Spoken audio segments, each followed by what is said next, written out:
Yes. Okay, I'll go ahead and start. So last week, I know he talked about uh, whatever it is discussing, also discussed last week. We are going to, it's still on this other slide, and still going to talk about it and the rest. And then after that, we'll demo a session. Then afterwards, I'm going to kind of like ask you guys, ensure that you guys account is Azure account is ready. If you have a student account, please, like I said again, it's something that we're going to still drill down, because I see that most times people tend to uh, just put like an I don't care attitude towards this training. Please, if you have any issue regarding setting up your account or going through a task, the Azure is very direct and straightforward. If you from all the links we shared, you even while working on the demo, you find that those things are very easy to deploy or manage kind of. So, but let's not dwell on that. I'll just go over to the slide. And today we're going to be talking about administering inter-site connectivity. And then we're going to discuss what does administer inter-site connectivity actually means.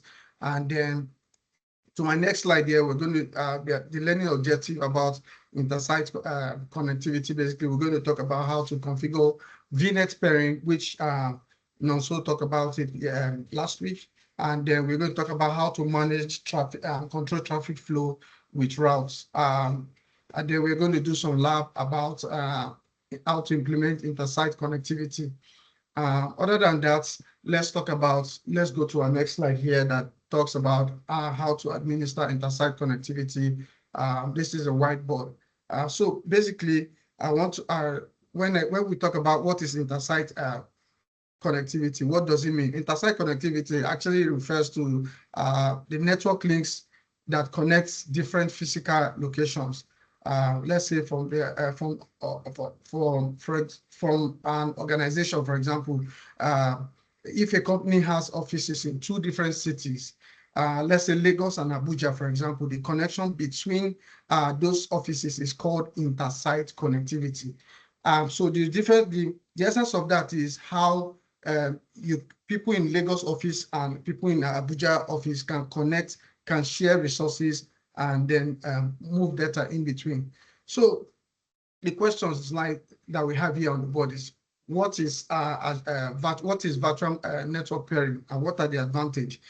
So in a plain term, for example, let's say um, in making different office location, for example, to communicate with each other over a network, the first thing that you're going to do basically, it includes setting up your network links. Network links, you're talking about like your VPN or lease lines, and or ensuring data can flow securely between two sites. Another thing is monitoring the connection for speed and reliability, and then fixing issues if the links go down. That is what is meant by administering inter-site connectivity. So this question we have on the board here is what is virtual network pairing? Virtual network pairing, which we also discussed last week, means connecting two virtual networks. A VNet means virtual network, right? So they can communicate as if they were in the same network. Do you understand? They can communicate. So imagine Lagos and Abuja, two different cities now. You set up a VNet to communicate between Lagos and Abuja. So it looks like as if they are using one network in between, right? So think of it like two separate office buildings. Let's use two separate office buildings that are being connected by a private hallway, for example. So employee can move freely from this building without going outside.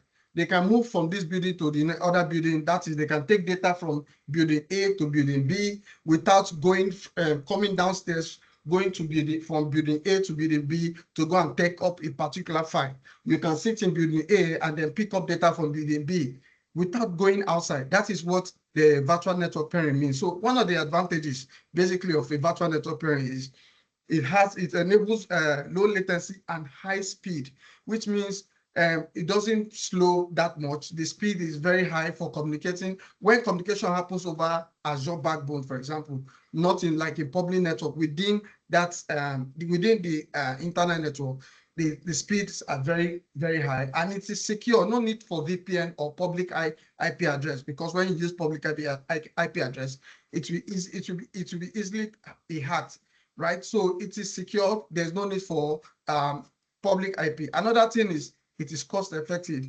No extra hardware or gateway required when you are setting up a VNet pairing, and then it's easy for resource sharing. That's one of the good things about VNet pairing. So another thing we are going to talk about here from our slide here is we're going to, under VNet pairing, after we talk about VNet pairing, we're going to talk how we're going to configure VNet pairing. And if you are preparing to take the exam, you know that this part, we have about 15 to 25% questions coming out from this part, how to implement and manage virtual networks. So we are going to discuss this learning objectives. We talked about determine virtual network pairing uses, how to determine gateway transit and connectivity needs. We are going to talk about how to create VNet pairing, and then determine service chaining uses. I mean, some of these things I'm going to explain to you. We are going to demonstrate how VNet pairing is, and then also talk about a learning recap on this session. So going to my next slide here, we're going to determine what is VNet, how to determine VNet pairing uses. So one of the things you need to understand about how to determine VNet pairing uses basically is VNet pairing is like a feature in Microsoft. In Microsoft that allows you that allows two virtual networks to connect and communicate privately. Did you see that? A virtual network pairing, when you pair them together, it allows two virtual networks to connect and communicate privately. Privately, which means any other person can, from an unauthorized access, will not see that network when you use a VNet, which means it is more secure. One of the key points here is there are two types of pairing. One is global pairing, and the other is regional pairing. So the global pairing basically we're talking about is it connects VNets in the same region. For example, in Nigeria, for example, you can use it. Nigeria is let's take, for example, Nigeria is a region where two networks within the northern side or the western part of Nigeria is the VNet is where the VNet is being VNet pair is being configured. That's what the regional pairing talks about. Then talk about the global pairing, for example. A global pairing is like you connect a VNet between two different regions. Let's say, for example, western part of Nigeria, and then in another part in the US. Did you see that? Global, which means global. It's talk about global pairing, talking about two different regions, for example. So have this in mind that VNet pairing users can communicate between two types, which are, one of them is global pairing and the other one is regional pairing, which is, we all know what the global pairing is and the regional pairing is. So think of it like a regional pairing is like connecting two offices in the same city. That's just, I'm just giving you instances. Then a global pairing is like connecting offices in different countries, right? When you talk about global, it's like allowing two computers to communicate within two different cities, right? So another thing we are going to talk about here is, let's move to our next slide here, is how to determine. We are going to talk about, think of it like, for example, you connect two virtual networks, for example. You can link a network so that they can act like one. Which means when you link a network, when they can act like one, it works even if they belong in different subscription. It doesn't matter if they are in different tenants or in different account or a different organization, they can connect together as one. So if, for example, you can pair virtual network through the help of Azure Backbone. That is, data can transfer through Microsoft private network, not in the public internet. And then this can also give you like a privacy, security, and isolation, which means it will be difficult to find or attack, kind of. It's easy to set up and it's very seamless. No need for VPN or extra hardware. So in short, a VNet pairing is like building a private network a private high-speed road between two separate neighborhoods. Let's say street A and street B. Now you just build a VNet pairing so that they can share resources from street A to street B. That's just a simple analogy for within that how within Azure or VNet itself. So let's talk about how to determine gateway transit and how connectivity needs work. So look at this diagram here. This diagram talks about it is a hub and spoke. Hub and spoke. So I know some of you, this might be the first time you're hearing the word hub and spoke. When you see a diagram like this with Azure or within Azure or any cloud stack, let's say Azure, AWS, any cloud stack, this is called a hub and spoke diagram. So let me explain what a hub and spoke is. A hub and spoke is like a network architecture that that is being used in Azure to organize and connect multiple virtual networks. If you look here, there are multiple virtual networks. There are VNet A and VNet B, and there's hubnets. There's VNet pairing between VNet A and VNet B. There's a subnet. There are gateway. So this is called, when you see something like this in Azure or within the cloud environment, you call this a hub and spoke, which means it is a network architecture design used to organize and connect multiple virtual network. Why the use of hub and spoke? Why do they use something like this basically? So it is used because it helps to centralize management between security and control within the hub. It is also used because it's cost effective. It saves cost. It's used because it's used to isolate. The spoke is being used to isolate from different virtual network, I would say, or they are being used for better security. When you talk about isolation, you're talking about security itself, for a better security. It's so that it will be difficult for an unauthorized user to see that network and enter into it. And it is, why do they use hub and spoke? It is used because it is easy to scale, easy to add more spoke, which is more VNets, more pairing, more gateway and the likes, more subnet and the likes in redesigning your whole network. So if you see something like this in any time, in any environment, just know that this is a hub and spoke.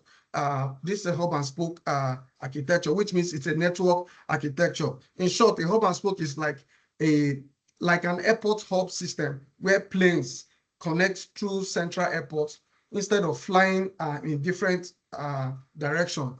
So determining the gateway transit and connect needs and connectivity needs. What is a gateway transit? The first thing you ask yourself, a gateway transit is like, it's like allowing one virtual network to use VPN gateway. If you see that there's one virtual network to allow to use VPN gateway to another VNet to access resources like on-premise resources, network, or the internet. So instead of every VNet having its own gateway, for example, they can share one gateway. If you look at this diagram, this hub and spoke here, you can see that there's only one. How many gateways do you have here?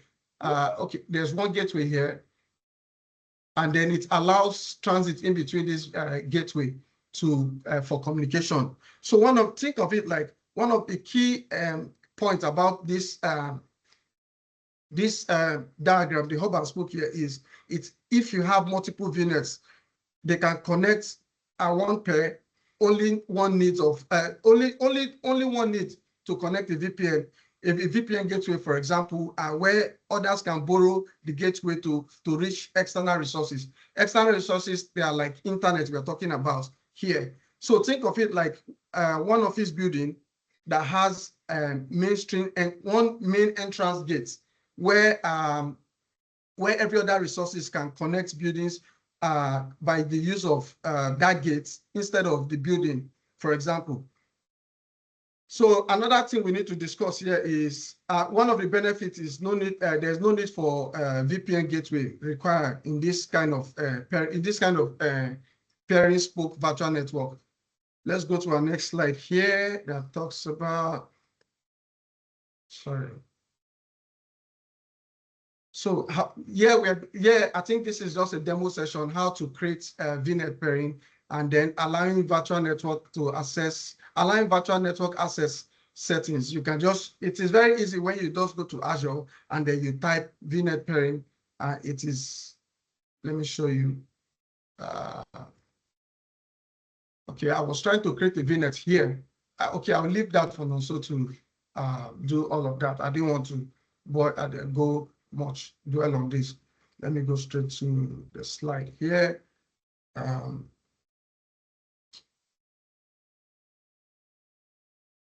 So here you just talk about how to create a VNet pairing and then how to add, allow virtual network settings. It is easy. You just, let's say you create VNet 1 and VNet 2. You want to allow VNet 1 to access paired virtual network. It is easy. You just select the checkbox and then automatically that VNet will have access to, will be paired to a virtual network. So let's go to our next slide here. Our next slide here talks about how to determine service chaining uses. So first and foremost, what is service chaining use? What is service chaining in Azure? Service chaining in Azure means sending network traffic through specific service or appliances before it reaches the destination. Let's say you do this by user-defined routes, which means to control pathways for the traffic. If you look at this hub here, it's like you have a virtual network or a appliance gateway that connects to VNets here. And then how it talks about leverage of user-defined routes. What are user-defined routes? User-defined routes, it talks about user-defined route and services chaining. They are used to implement custom sharing or routing. For example, let's say normally Azure decides how traffic flow is being passed through a network with the help of user UDR. That is, you decide the path by sending traffic through a firewall first. So, and another thing you need to talk here is, sorry, let me go to the next slide here. Another thing we need to discuss is service chaining enables you to direct traffic from one virtual network to another virtual appliance or a gateway. If you look here, one virtual network to a gateway or a virtual appliance from this hub here, from the diagram what we have here. So going to our next slide here, I will not dwell much on the write-ups. We'll dwell much on the demo session. So we're going to also talk about demo session about how we are going to demonstrate how virtual network pairing works. We are going to create and configure virtual network pairing on the first virtual machines, virtual network, and then confirm the virtual pairing on a second virtual network, which means we are going to create two virtual network. First one, VNet 1 and VNet 2, and then we'll try to allow them to communicate with each other.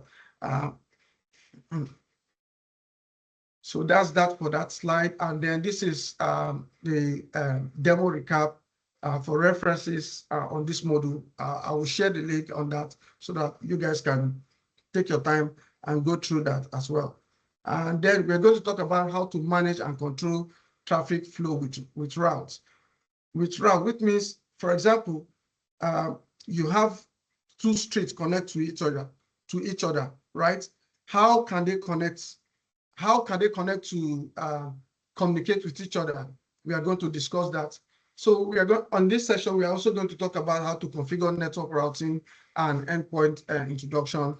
We are going to review system routes. We are going to review what system route is. We are going to also identify user-defined routes. We are also going to demonstrate custom route tables. I mean, some route tables I'm going to explain that to you. We are going to determine service endpoint.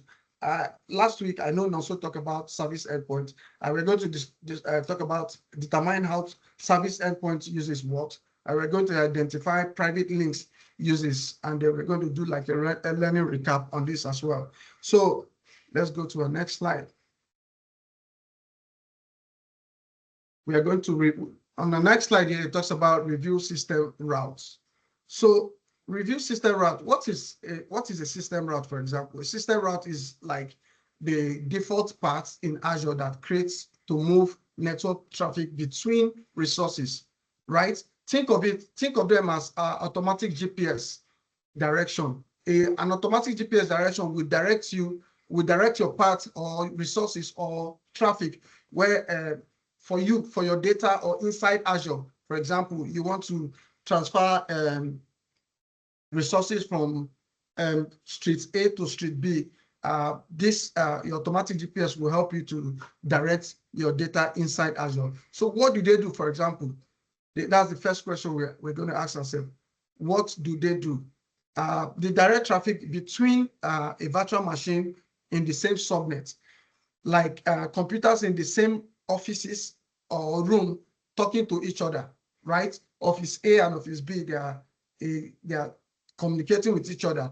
Think of it like a VM in different subnets in the same virtual network, like computers in different rooms for the same on the same building communicating to each other. And also think of it like a data flow, for example, from VMs to internet. You can move virtual machines to the internet. That is, you want that virtual machine to communicate to another virtual machine over the internet when two separate networks are connected securely over a VPN. I think that's that about that. In short, a system route in Azure they are built-in routes where they make sure that data knows where they go to, whether it's inside the same network or across a network or out of the internet, for example. So that's what system routes does. They help you direct where data flows go to. Let's go to our next slide here. I will go to our next slide that talks about identify user-defined routes. A user-defined route is like, what is a route table? I know some of you will be asking yourself, what is a route table? A route table is like a list of instructions. For example, a list of instructions of network traffic, right? It tells the data package where to go to inside a virtual machine. So you have a virtual machine, there's a route table that is being configured to tell you where this where list of instructions over the network can go to. So what are user-defined routes? A user-defined route is that is the UDR, a custom route being built by Azure for you to create and control how traffic moves, which means instead of letting Azure to decide the path for you, your system route, user-defined route, will choose that path for you and help you direct your traffic or data or to any resources where they are going to. How does this work? Let's say you define a next hop. For example, now this is a next hop. I'm just using this diagram. You define a next hop, for example, and then a virtual machine, or inside that next hop, you have a virtual machine, you have a virtual network gateway, you have another virtual network, you have internet from this diagram here, and then you have a virtual appliance. So all of these things will be in one region, for example, and then let's say the UDRO lets you control how traffic flow in between this hub and spoke here. It controls how traffic flow is being monitored or done or passed. So you can force traffic to go through a firewall before reaching the internet. So if you want to send data now from one resource to another, you can force the traffic to go through a firewall before it goes to the internet. All of these things, one of the benefits is for security reasons. They help you secure your data so that you don't unauthorized access or nobody can hack into it and stuff like that. Let's go over to our next slide here.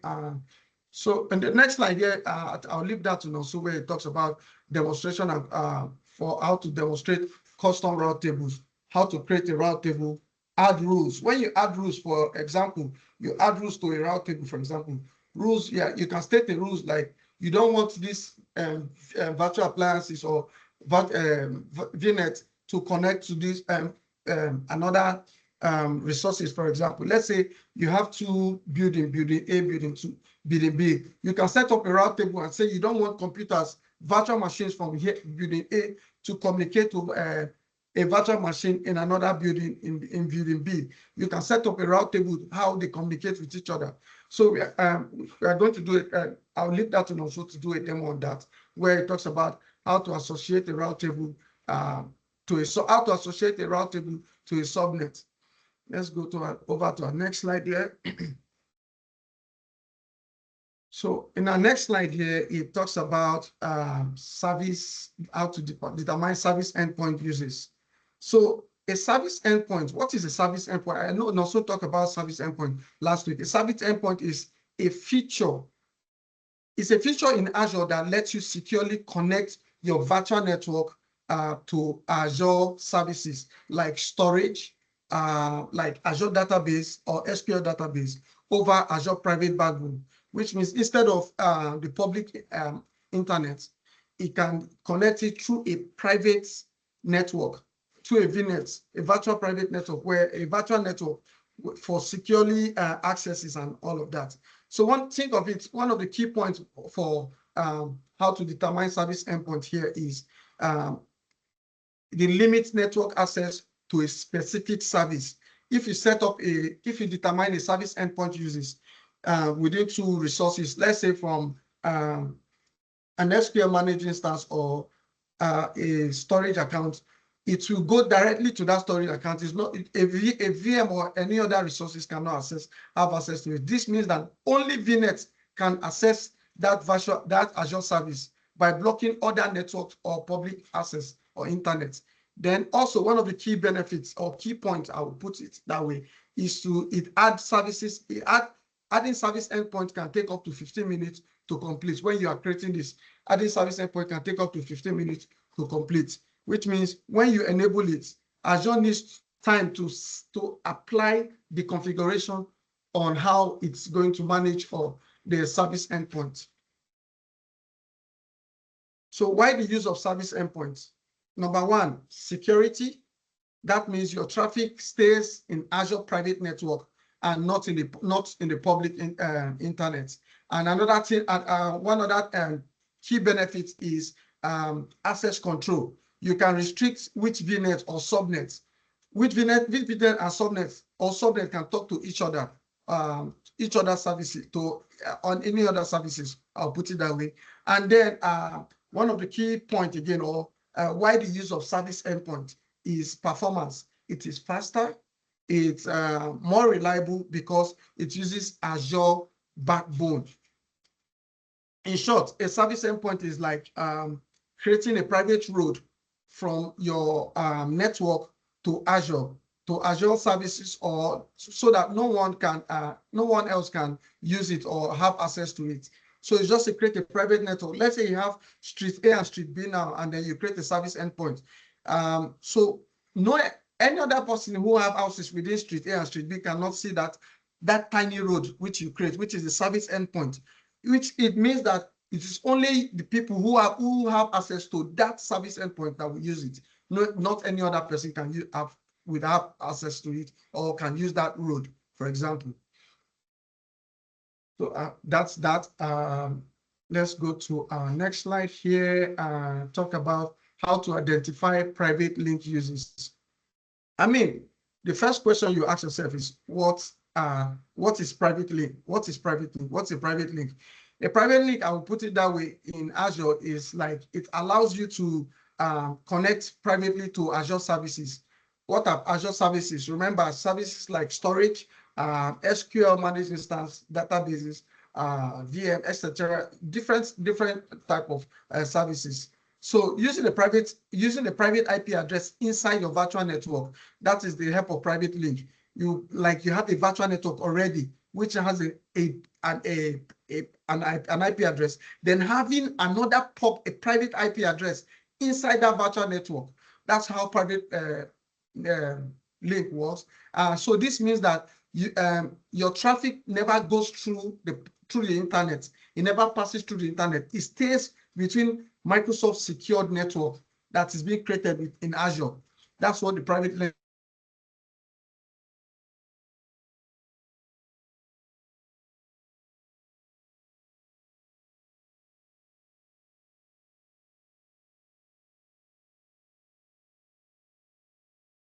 Dominic, we lost you. Are you still there? Can anybody hear me? Hello? Yeah, I can hear you. It looks like we lost Dominic. Probably his network. Okay, let's give him a few minutes. Well, guys, how is it going? Is it making sense? Would you like me to explain a few more things on what he said?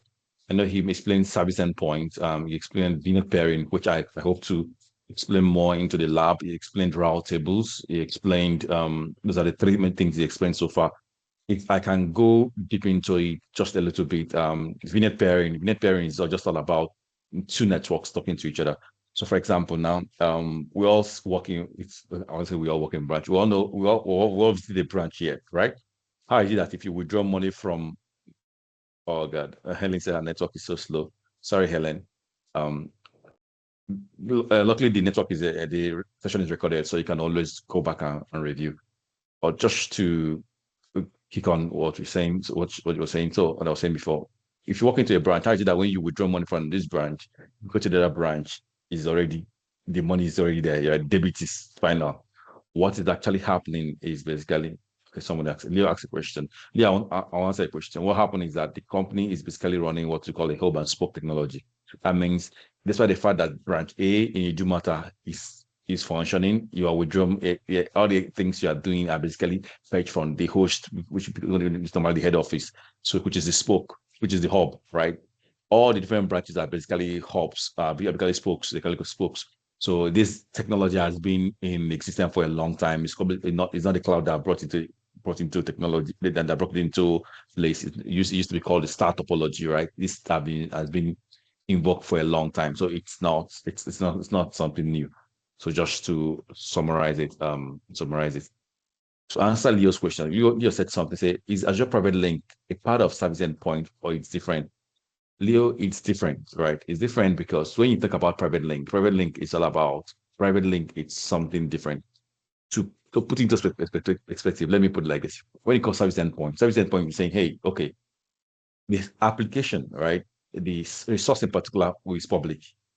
It's a public resource, but I don't want everybody to access it. I want to access it. I want it to only be access to only available private endpoints, for public endpoints. That means just like now, I say, hey, I have a website, but that website is not open to everybody.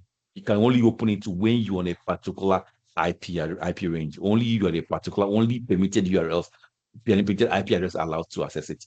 So in Azure now, you can have a storage account now, for example. I can share my screen and show you example. Even though that's what we're going to do next week, storage accounts, but I can just quickly show you, depending where our presenter comes back. But if I can show you, open a new tab.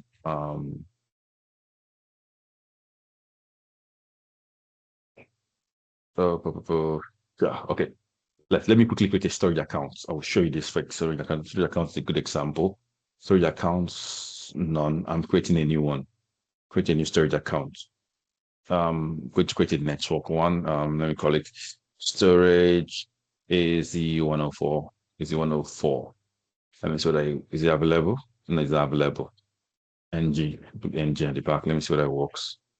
Oh, that works. Okay. I'm putting in West US. Let me put it in East US. Just East US, East US, East US, East US, East US. I'm not going to worry about this. I'm just going to go straight and go ahead and create it. I want to explain what service endpoint is. It just basically saying, hey, okay, I have a service run over the internet, but only that service is run over the internet, but only the things that can connect to it is only things that I allow. Things like this can be a storage account. It can be it can be it can be a DB. Just imagine I have a database now. If I have a database and I make it public, right? If I make it public, that means anybody can access that URL. How can I restrict it to make sure Dominic is saying okay. Say I can continue. I think he's almost done, but let me just conclude this. So what's happening is without the validation, yeah, go ahead and create. So it's still running. So, but imagine I have a database now. The database is available on the public internet. As it's available on the public internet, one of the things you notice that because it's available, that means anybody, that means Leo, you can connect to the database. Boyega can connect to it, Helen can connect to it. But what if I want a social media I want it to be only I want a situation whereby it to be only the server that has the permission to connect to the database.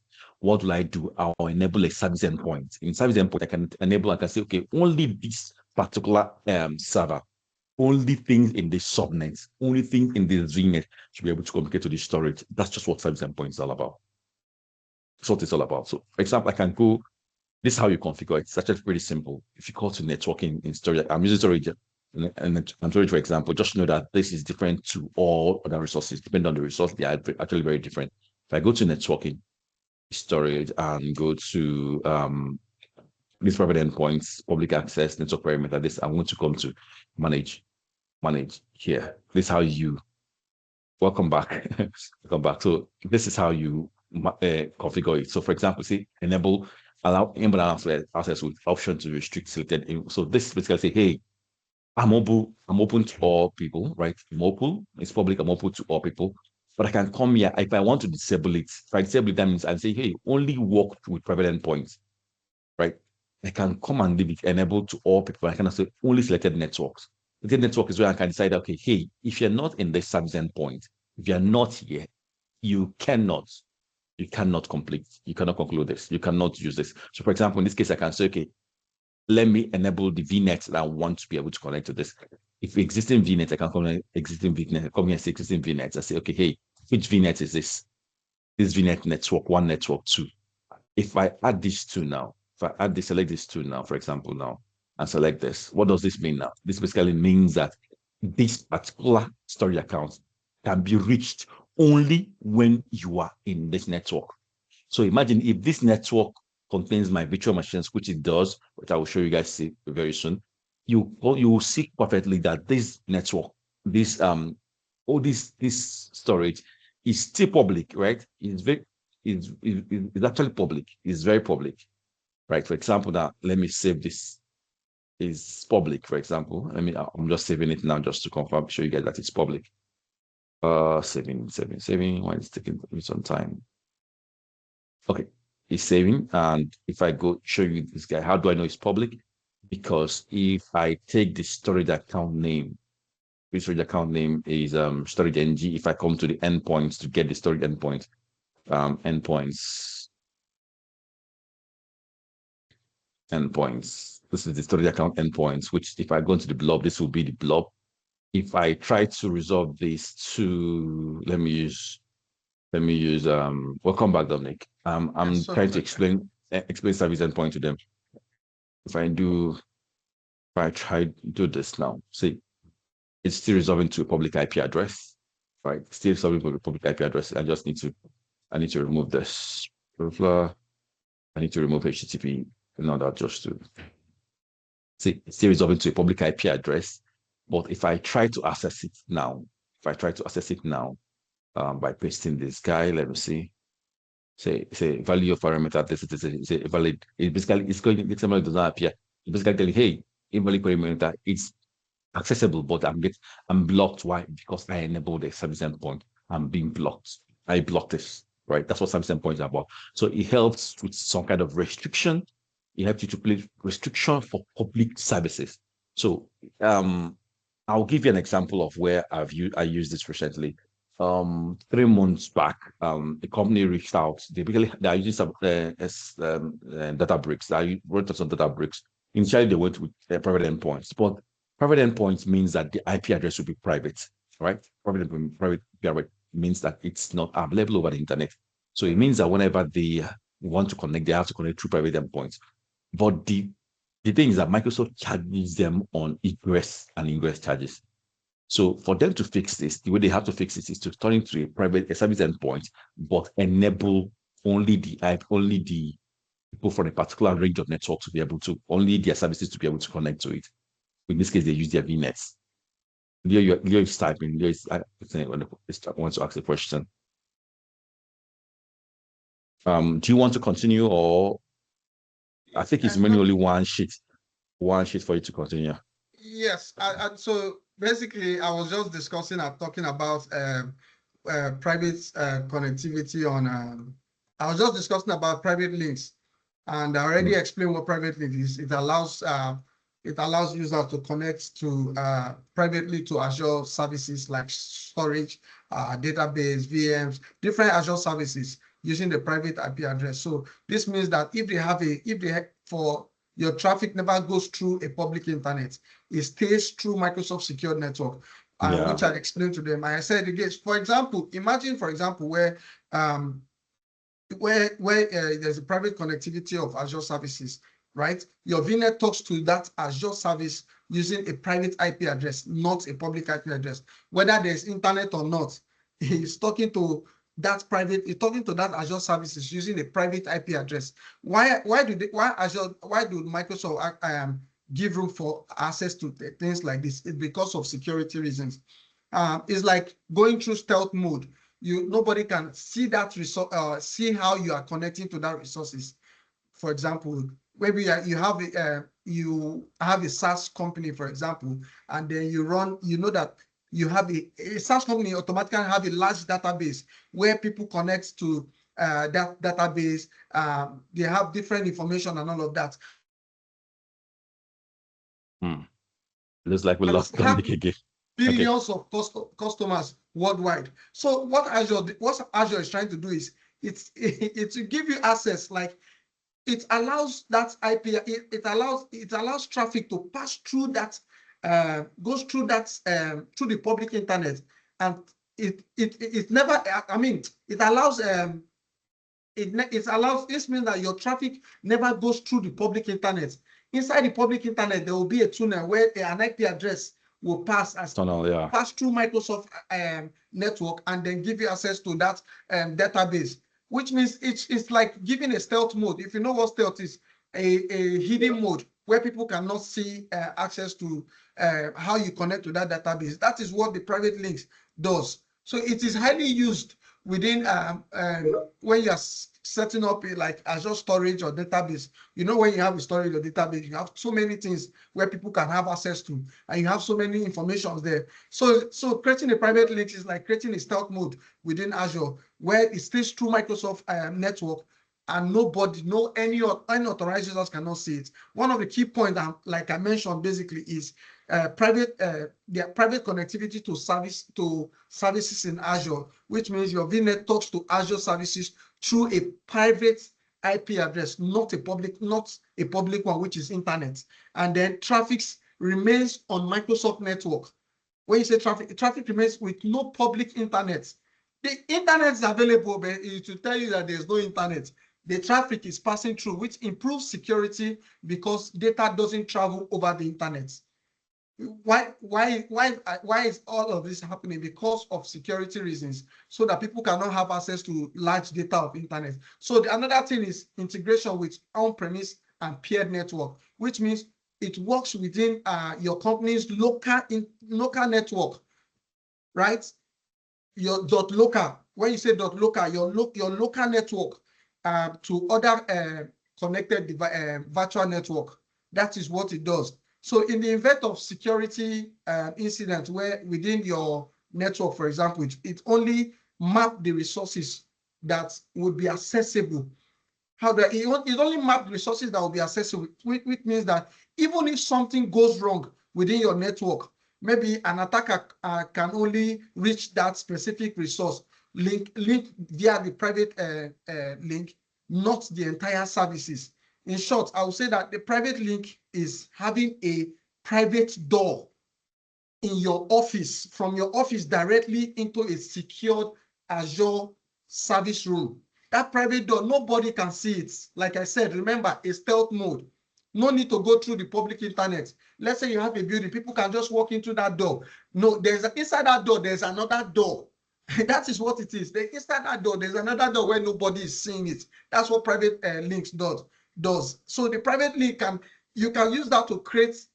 They use that to work. It works with Azure resources, Azure Backbone, where it helps the resources data is at rest within Azure, Microsoft Azure. Nobody can ever see that data. Nobody, even though they know that there's a door in that place, but there's another door inside that door. You are passing the door, but you're not seeing that door in between. So that's what private link does, right? And basically from the slide there, that's the end of the slide where I'll allow Nonso to do. I think we should do the demo that is being given in the slide. There's a Yeah. lab. So, There's a lab there. yeah. So don't worry. I've already built it out. I just to show how it works. It's Oh, pretty okay. straightforward. Yeah. Okay. Okay. So the demo is all about VNet pairing, right? How do you connect VNet VM1?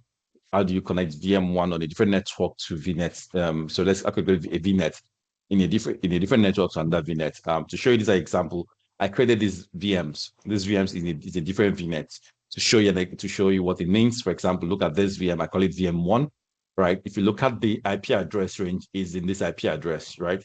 Is the IP address range, the proper IP address range is 10.0.0.4. If you come to the network, I call it network one, like network one, a different network. And it has its own NSGs and everything, but I won't talk about that in a moment. So I'll just focus on talking about the showing you those. So you can see clearly it's in a different network. And if you look at the region also, this one is running on East US, right? East US Zone 1. And this is VM2. VM2 is also running, VM2 is running on a different network. The region is East US. It's West US, right? It's West US. And also if you look down here, you can see that it's also running on a different, this one runs a 10 dot private IP. This one is running on a 192.168 private IP. To conclude this, just to start, I want to first of all try to see whether I can reach these two VMs, right, from each other. So I've connected VM1. I've done .ssh connect to VM1. This is VM1, and this is VM2, right? I want to clear both of them now just to have a clear screen. Oh, this guy has timed out. Let me see what I can start connection. Oh, why? Okay. Let me see. Can you still hear me? Hello, guys. Can you hear me? Hello. Yes, I can. Okay. All right. I just wanted to be sure what's happening. Well, let me just SSH into this. Uh, I want to use Ubuntu. Then I have to would use Ubuntu here also. Let me use, for example, okay, this guy is Ubuntu. I want to SSH into this VM. Let me do SSH VM1.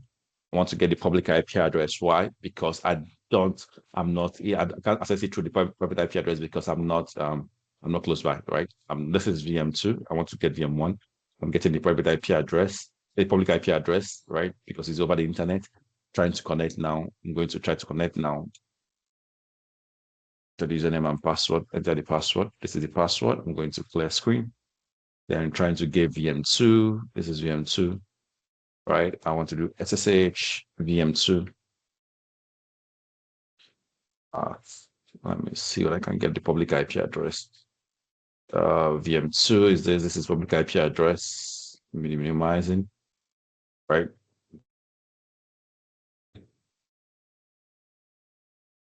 Through the password. Try to sign in clear. Okay. So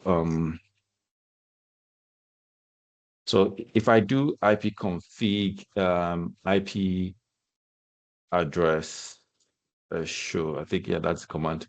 Okay, IP address show. You can see the IP address is what? 192.168.0.4. If I do IP address IPA show sh, this to show the public IP, the private IP address is 10 dot. So if I want to ping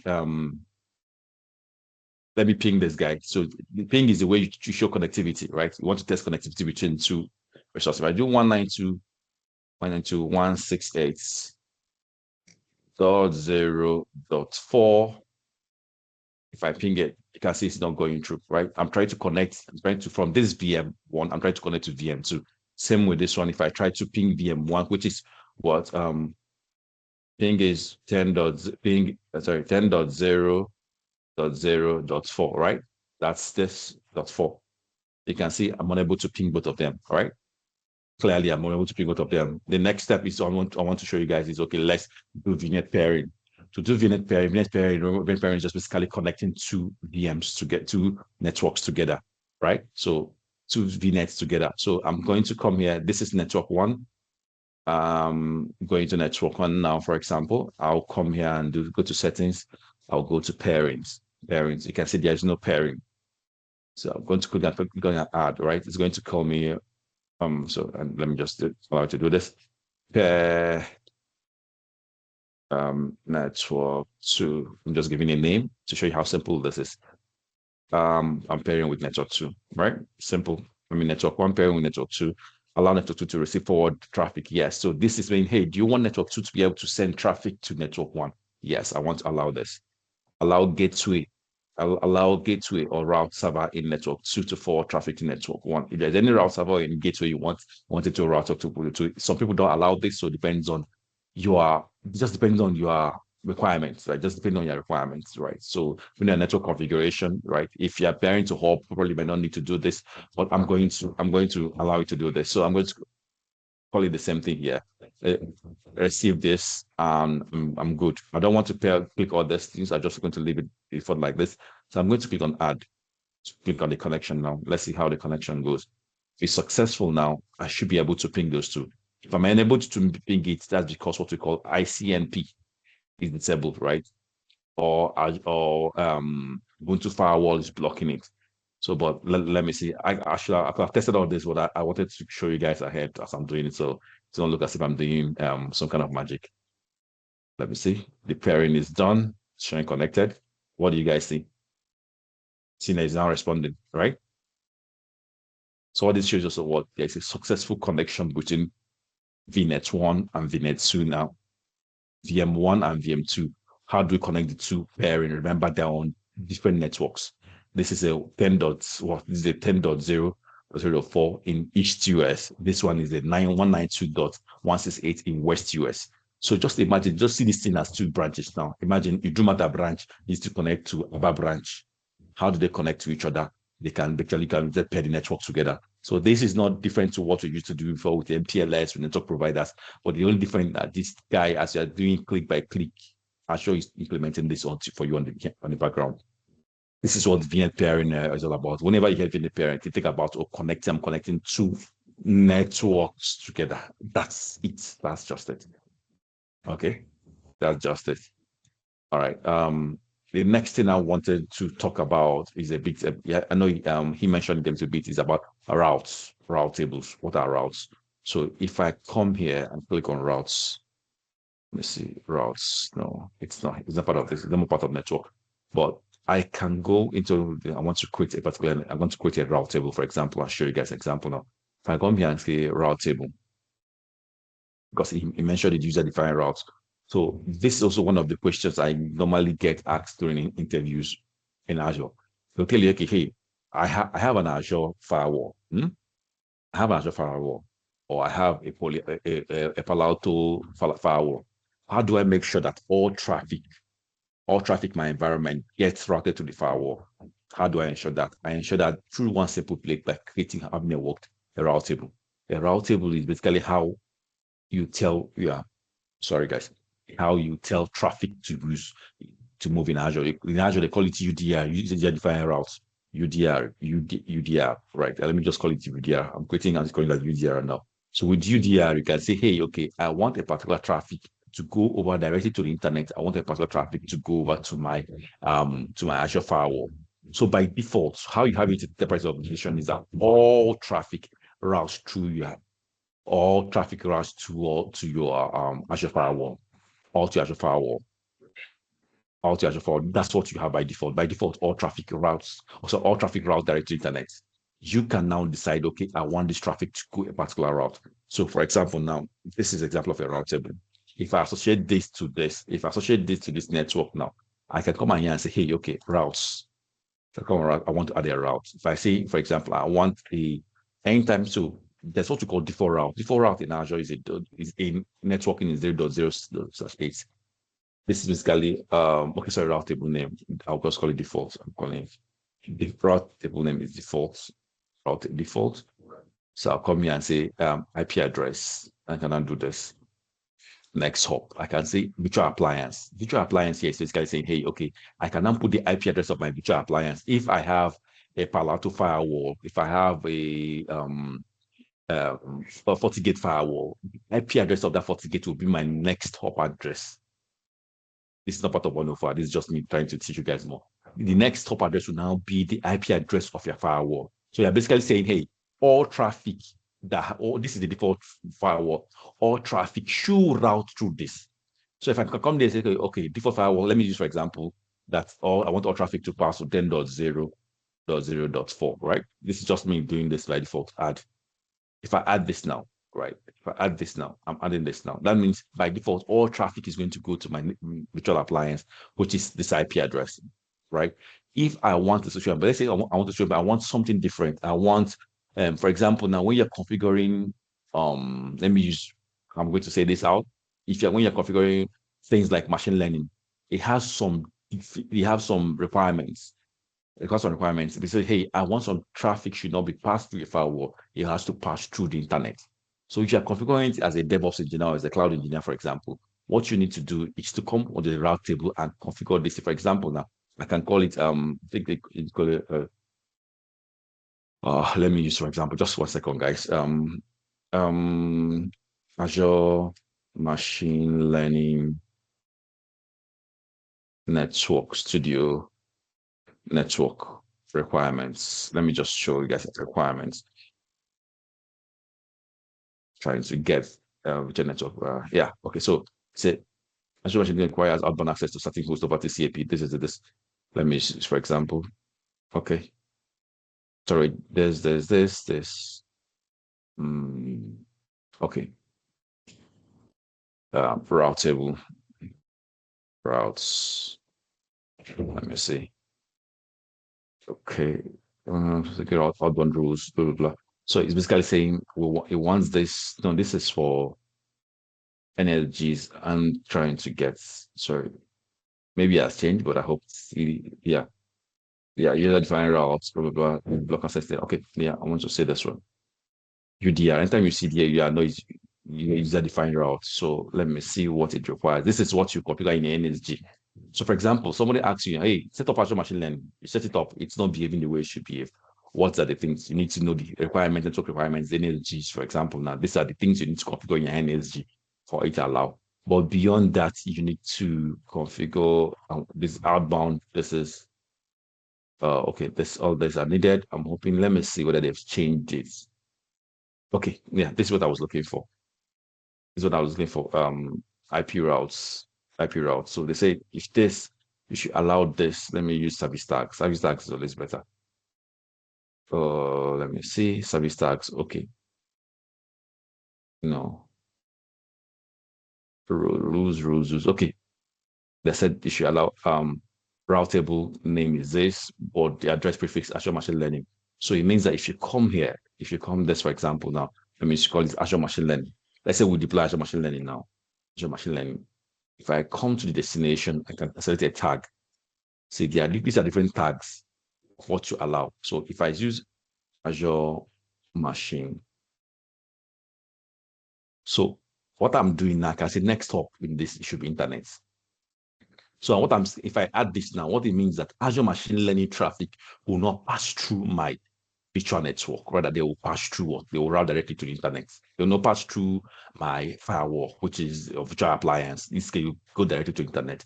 That is what user-defined route is all about. Yes, am I making sense? The class is quiet. Yes. Okay. Someone say, how about if I have one or more than 2 VNets? Can I add multiple pairings? Yes, you can pair more than yes, you can. Yes, you can. Yes, definitely yes. Yes, you can. Okay. All right. For a bit of fun, I prepared a quiz, right? So I want to see how we're doing. It's not basically it's going to be just 10 questions. How it's going to happen is I'm going to share a link on the chat. Right, I'm going to share a link on the chat and I'll share my screen and I want people to attempt it. We'll see who is leading. We see this is just basically to gauge how far we've gone so far. You can stop the recording now. We don't need to stop the recording now.